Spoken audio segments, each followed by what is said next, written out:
કળશની માનતા કરે ને એ બહુ અઘરી હોય છે. એવી આજ અહીંયા ઉંદરભાઈ હર્ષુભાઈ શરણના ઘરે માતાજીનો કળશ છે અને કળશ નિમિત્તે અહીં પધારેલા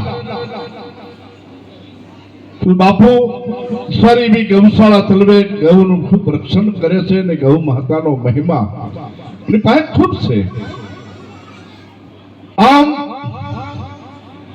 પોતાનું વતન અહીં છે, પોતા પોતાની ભવીની અંદર આ બધા સાથે રહ્યા છે અને દાદાની દુકાન ઘર માં 4 મઢાળની સામે છે કાયમથી વર્ષોથી. એટલે ને કીધું ને મારે તો અરબારી સમાજનો રોટલો ખાતો છે, માની પ્રસાદી કાયમ લીધેલી છે.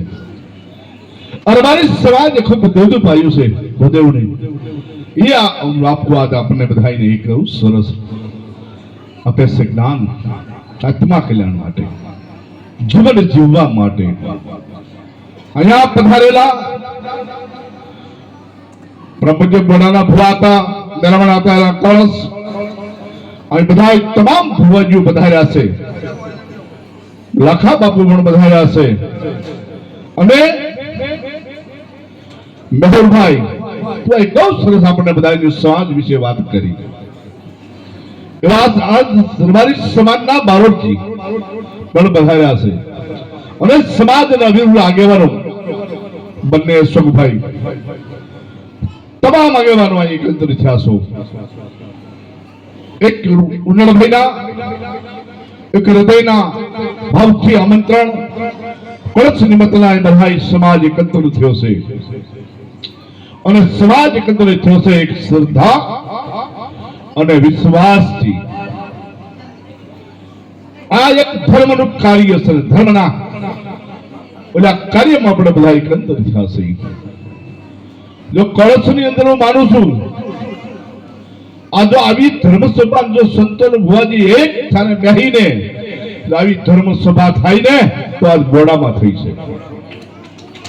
કળશ તો હોય ખૂબ ગામો ગામ હોય છે પણ આવી ધર્મસભા નથી થતી, આવા ધર્મના સંસ્કારી વાતો નથી થતી અને માના ગુણ ગવાય માં સરચું બોલાય માતાજીનું અને આખી રાત આનંદ કરે નાચ ગંગા આવી હોતર માને રીઝવે બાપ. માં રીઝાય ને ત્યારે હંમેશની માટે માં આપણને બધાને એવા આશીર્વાદ આપે. આપ બધાય ભાઈઓ બહેનો એકત્રિત થયા છો. બાપુએ મેહરભાઈ આ સમાજ વિશે મેહરભાઈ ખૂબ વાત કરી, સમાજની એકતાની વાત કરી. બાપુએ જે વાત કરી છે આ દેશની અંદર જો વધારેમાં વધારે જો બીમારી આવી હોય તો કેવલ ને કેવલ વ્યસનોથી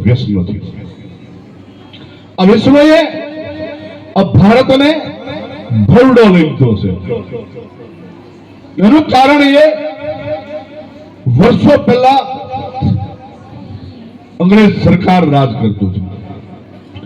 અંગ્રેજ સરકારને જ્યારે ભારતના મોથી અને ભારતનો એક જાગૃત થયેલો ગાંધી બાપુ એની બુદ્ધિથી એના વિચારોથી એની એકતાના સંગઠનથી અંગ્રેજ સરકારને ભારતમાંથી વિદાય આપી દીધી. પણ અંગ્રેજ સરકારે નિર્ણય લીધો કે ભારતના વસ્તીને હું નહીં પહોંચી શકું. એની પાસે કોઠા હુજ છે, એની પાસે એકતા છે, એનું સંગઠન છે અને એ આજ બળવાન છે. પણ એ ઇંગ્રેજ સરકાર આ બધું ઇંગ્લેશ ભણતર પણ આ મુક્ત થઈ ગયા છે. ઇંગ્લેશ બધે જે વ્યસનો છે બધા એ પણ આ મુક્ત થઈ ગયા છે અને ભારતની નવયુવાન સમાજને ભાગી નાખવા માટે આ વ્યસનો બધા આ મુક્ત થઈ ગયા છે. અંગ્રેજ સરકારે એને આપણે પકડી લીધું છે. આપણું ભણતર, આપણું શિક્ષણ ખરેખર સંસ્કૃત હતું.